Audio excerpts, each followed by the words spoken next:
വളരെ കാലം മുതൽ ബഹുമാനപ്പെട്ട ബാപ്പുതങ്ങളവர்களுം പാണക്കാട് പൂക്കോയത്തങ്ങളവர்களுം വഫാത്താക്കുന്നത് വരെ സമസ്തയിലെ ഉഷാവറാംഗങ്ങളാണ്, വർക്കിംഗ് കമ്മിറ്റി മെമ്പർമാരാണ്. ഈ യാഥാർത്ഥ്യങ്ങളിൽ അധിക ആളുകൾക്കും അറിയില്ല. എന്നിട്ട് നോക്ക്, അതിൽ നിങ്ങൾക്ക് പലതും മനസ്സിലാക്കാൻ ഉണ്ട്. ആലോചിച്ചാൽ പലതും നമുക്ക് അതിൽ മനസ്സിലാക്കാനുണ്ട്. അതായത് അവർ ഇന്ത്യൻ മുസ്ലിം ലീഗിന് നേതൃത്വം നൽകിയിട്ടുള്ള മഹാന്മാരാണ്. ആ മഹാന്മാർ സമസ്തയുടെ വർക്കിംഗ് കമ്മിറ്റി മെമ്പർമാരാവുക എന്നാൽ അതിന്റെ അർത്ഥം എന്താണ്? ആരും അതിനെ എതിർത്തിട്ടില്ല. ആലോചിച്ച് നോക്കൂ, ഞാൻ അതിനെ സംബന്ധിച്ച് ഇപ്പോൾ ഉണർത്തുന്നുണ്ട്. അങ്ങനെ ബഹുമാനപ്പെട്ട മഹാൻ പാണക്കാട് പൂക്കോയത്തങ്ങളവകൾ ആ സദസ്സിൽ അധ്യക്ഷനായിരുന്നു. തനിക്ക് സ്വാഭാവികമായി സാധാരണങ്ങൾക്ക് ഉണ്ടാക്കുന്ന ഒരു മനോമാറ്റങ്ങൾ ഉണ്ടാവും. ചില സമയത്ത് ദേഷ്യം വന്നാൽ ആ തരത്തിൽ മനോമാറ്റം വന്നുകൊണ്ട് അദ്ദേഹം പറയുകയുണ്ടായി, ഇവിടെ അഖിലിയും കുകിലിയും നിബടവാണ്, ഇവിടെ സമസ്തമതി എന്ന് പറയുകയുണ്ടായി. അതിനുശേഷം ആ സാധനം പിന്നെ എവിടെ പോയി എന്നാരും കണ്ടില്ല. അതോടുകൂടി അത് നശിച്ചു. ജനങ്ങളെ വലിച്ചോളൂ. നശിച്ചു എന്ന് പറയാൻ ജനങ്ങൾ വലിച്ചോളൂ. ആലോചിച്ച് നോക്കണം. പക്ഷേ അതിലുണ്ടായിരുന്ന ചില കുട്ടികളിൽ, അതിൽ പ്രവർത്തിച്ചിരുന്ന ചില കുട്ടികളിൽ, ആ കുട്ടികൾക്ക് പിന്നെന്താണ് എങ്ങുമില്ലാതെ അബ്ദുല്ലാഹിബ്നു ഉബയ്യും വിഭാഗവും ഇസ്ലാമിൽ പ്രവേശിച്ച മാതിരി അവരെന്ത് ചെയ്തു എന്നാൽ മരുടെ മനസ്സോട് കൂടി അവരെന്ത് ചെയ്തു? സമസ്തകളുടെ മേലെ അണിയിലേക്ക് വന്നു. വന്നാൽ തടയേണ്ടതില്ലല്ലോ. അബ്ദുല്ലാഹിബ്നു ഉബയ്യ നബി സല്ലല്ലാഹു അലൈഹി വസല്ലം തടഞ്ഞിട്ടില്ലല്ലോ. ആലോചിച്ച് നോക്കൂ, അങ്ങനെ തടഞ്ഞില്ല. പക്ഷേ അന്ന് തലമുതിർന്ന സമസ്തയിൽ ഉള്ള നേതാക്കൾ പറഞ്ഞിട്ടുണ്ട്, ആ കുട്ടികളെ ഐക്യങ്ങളുടെ പ്രവർത്തനങ്ങൾ സൂക്ഷിക്കണം. അവർ സമസ്തത്തിൽ കേടുവരും, ദുഷ്പേര് ഉണ്ടാക്കിയിട്ടു. അവരുടെ സ്ഥിതി അതാണെന്ന് അവരെ പറ്റി പരിചയമുള്ളവർ അന്ന് ഉണർത്തിയിട്ടുണ്ടായിരുന്നു. ഏതുപോലെ മഹാനായ അമീറുൽ മുഅ്മിനീൻ ഫാറൂഖ് തങ്ങളും മറ്റുള്ളവരും അബ്ദുല്ലാഹിബ്നു ഉബയ്യിനെ സംബന്ധിച്ച് മറ്റും ഉണർത്തിയ ക്രമത്തിൽ ഉണർത്തിയിട്ടുണ്ടായിരുന്നു. ശരി, നോക്കാം എന്നുള്ള നിലയ്ക്ക് അവർ സമസ്തയിൽ അംഗങ്ങളായ 1972 ആണോ? അങ്ങനെ അവരുടെ പ്രവർത്തനങ്ങളിൽ സമസ്തയുടെ പേരും പറഞ്ഞുകൊണ്ടുള്ള പ്രവർത്തനങ്ങൾ, ആ പ്രവർത്തനങ്ങൾ നടന്നു. കുട്ടികളല്ലേ, നന്നായി കൊള്ളട്ടെ. ഈ സുന്നത്ത് ജമാഅത്തിന് പ്രവർത്തിക്കാൻ ആരുണ്ട്? അതിന്റെ ഒരു യുവ അണി തയ്യാറാവുകയല്ലേ വേണ്ടത് എന്ന് ഞങ്ങൾ മനസ്സിലാക്കി. എന്നിട്ട് നോക്കണം, സുന്നത്ത് ജമാഅത്തിന്റെ പ്രവർത്തനം മുറയ്ക്ക് കേരളത്തിൽ നടക്കണമെങ്കിൽ അതിനെ ഒരു യുവ അണി തയ്യാറാവണ്ടേ എന്നും മറ്റുള്ളവരെ കൊണ്ട് കഴിയും എന്ന് മനസ്സിലാക്കി ഞങ്ങൾ അവർക്ക് പ്രവർത്തനത്തിന്റെ സൗകര്യങ്ങൾ ഏർപ്പെടുത്തി കൊടുത്തു. ചിന്തിച്ചു നോക്കണം. അങ്ങനെ 1979 അതിൻ്റെ ഇടയ്ക്ക് തന്നെ അവരുടെ പ്രവർത്തനത്തിന്റെ ശൈലി ജനങ്ങൾക്ക് രസിച്ചിട്ടില്ല. ആ തരത്തിലുള്ള പ്രവർത്തനങ്ങൾ ആണ് അവരുടെ.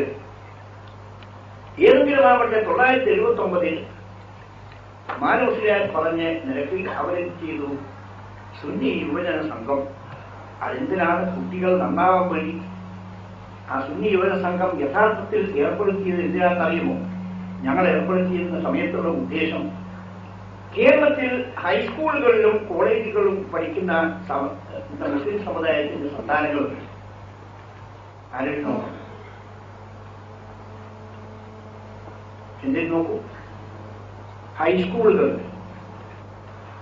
കോളേജുകൾ, അതിലെല്ലാം പഠിക്കുന്ന സമുദായത്തിന്റെ സന്താനങ്ങൾ, ആ സന്താനങ്ങളെ കൂട്ടിയിളക്കി അവർക്ക് സുന്നത്യമായതിന്റെ വഴിക്ക് അവരെ മുന്നോട്ട് കൊണ്ടുപോവുക എന്ന ഉദ്ദേശമാണ് യഥാർത്ഥത്തിൽ അവരെ രൂപീകരിക്കുന്ന സമയത്തുണ്ടായിരുന്നത്. ആലോചിച്ച് നോക്കണം. അതല്ലേ യഥാർത്ഥത്തിൽ ആവശ്യം. കാരണം ഹൈസ്കൂളുകളിലും കോളേജുകളിലും എന്തെല്ലോ കാര്യങ്ങൾ നടത്തുന്നുണ്ട്. സുന്നത്തമായത്തിന് വിരുദ്ധമായ പലരും ഉണ്ടാവണം. ചില മനുഷ്യന്മാര് എവിടെ നിന്നോ ഒക്കെ പാസ്സായി വന്ന് സുന്നത്തമായത്തിന് വിരുദ്ധമായ പ്രവർത്തനങ്ങൾ നടത്തുന്നുണ്ട്. അത് കാരണമാണ് യഥാർത്ഥത്തിൽ ഈ സംഘടന രൂപീകരിക്കാൻ ഒരു കാരണമായത്. ഹൈസ്കൂളുകളിലും കോളേജുകളിലും ഉള്ള വിദ്യാർത്ഥികൾ, മുസ്ലിം വിദ്യാർത്ഥികൾ, അവരെ കൂട്ടിയിണക്കി സുന്നത്തമായത്തിന്റെ അണി ഭദ്രമാക്കുക എന്നതായിരുന്നു യഥാർത്ഥത്തിൽ അവരുടെ ഉദ്ദേശം. പക്ഷേ 1954 രൂപീകരിക്കപ്പെട്ട ആ സംഘടന ആ വഴിക്കല്ല നീങ്ങി. അത് മറ്റൊരു വഴി. ഹൈസ്കൂളോ അല്ലെങ്കിൽ കോളേജിലോ ഉള്ള സമുദായത്തിന്റെ അംഗങ്ങളെ അവർ സ്പർശിക്കപ്പെടുകയും ചെയ്തത്. അത് മറ്റൊരു വഴിക്ക് മുത്തയത്തിമീങ്ങൾ, ദർസിൽ പഠിക്കുന്ന മുത്തയത്തിമീങ്ങൾ ഇവരെല്ലാം കൂട്ടിയിണക്കി ഒരു കോലാഹലം ഉണ്ടാക്കി തീർത്ത് എന്നിട്ട് ഒരു സിന്ദാബാദ് വിളിച്ച് ഒരുക്കം കൂട്ടുകാരകൾ തോന്നി. ആലോചിച്ച് നോക്കൂ, വഴിതെറ്റിയത് അത് തെറ്റല്ലേ, തെറ്റിയതല്ലേ എന്ന് നിങ്ങൾ ചിന്തിക്കണം. ദർസിലുള്ള മുത്താലിമീങ്ങളെ, കേരളത്തിലുള്ള ദർസിലുള്ള മുത്താലിമീങ്ങളിൽ അവർ എന്തിനാണ് ഈ അങ്ങാടിയിൽ ഇറക്കി ചിന്താബാദ് വിളിച്ചിട്ട് പല കാര്യമുണ്ട്? ദീൻ അതുകൊണ്ട് നിലനിൽക്കും. ചിന്തിച്ച് നോക്കണം. അതാണോ യഥാർത്ഥത്തിൽ ഇൽമിന്റെ പാരമ്പര്യം? അല്ല. ഞങ്ങളുടെ ഉദ്ദേശം അതായിരുന്നില്ല. അങ്ങനെ 979 എന്ത് ചെയ്തു എന്നാൽ ഇവര് ഒരു പ്രമേയം പാസാക്കി, സ്റ്റേറ്റ് കമ്മിറ്റിയിൽ ഒരു പ്രമേയം പാസാക്കി സമസ്തയിലേക്ക് അങ്ങോട്ട് അയച്ചു. അവരുടെ ധാരണ സമസ്തയിലേക്ക് അങ്ങോട്ട് അയച്ചാൽ പിന്നെ അത് പാസാക്കാത്ത സമസ്തക്കും നിക്കകളി ഉണ്ടാവില്ല എന്നാണ് അവർ മനസ്സിലാക്കിയത്. എന്തുകൊണ്ട്? അത്തരം കിബറായി പോയിരിക്കും. കണ്ടോ? കിബറാണ് മുഴുവൻ സാധനത്തിന്റെയും മുഴുവൻ ഭാഗത്തിന്റെയും അടിത്തറ കിബറാണ്. കണ്ടോ? അതിനെ സംബന്ധിച്ച് ഈ ആലോചന ചെയ്ത് നോക്കുമ്പോൾ അത് എത്രയോ വലിയ അബദ്ധം ആണ്. കാരണം എന്തുകൊണ്ട്? കാരണം മാന്യ മുസ്ലിം സുഹൃത്തുക്കൾക്കൊന്ന് മനസ്സിലാക്കണം, ഈ സദസ്സിൽ തെറ്റിദ്ധരിപ്പിക്കപ്പെട്ടവർ വല്ലവരും ഉണ്ടെങ്കിൽ അവരോട് ചിന്തിച്ചു വളരെ നല്ലതാണ്.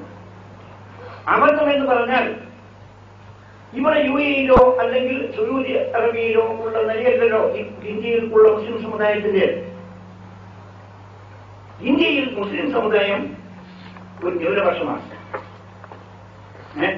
ചെറിയ ന്യൂനപക്ഷമാണ് ഇന്ത്യയിൽ. ആ മുസ്ലിം സമുദായത്തിന് ഇന്ത്യൻ ഭരണഘടന അനുവദിച്ച് അവകാശങ്ങൾക്കുണ്ട്. ആലോചിക്കണോ? അവിടെ മുസ്ലിംകൾക്ക് ഒരു തെരഞ്ഞെടുപ്പ് വഴിയോ മറ്റേതെങ്കിലും വഴിയോ അധികാരത്തിലെത്താൻ സാധ്യമല്ല. കാരണം അത്ര ചെറിയ ന്യൂനപക്ഷമാണ്. ഇന്ത്യ ഒട്ടുക്കും നോക്കും മുസ്ലിം സമുദായം അത്ര ചെറിയ ന്യൂനപക്ഷമാണ്.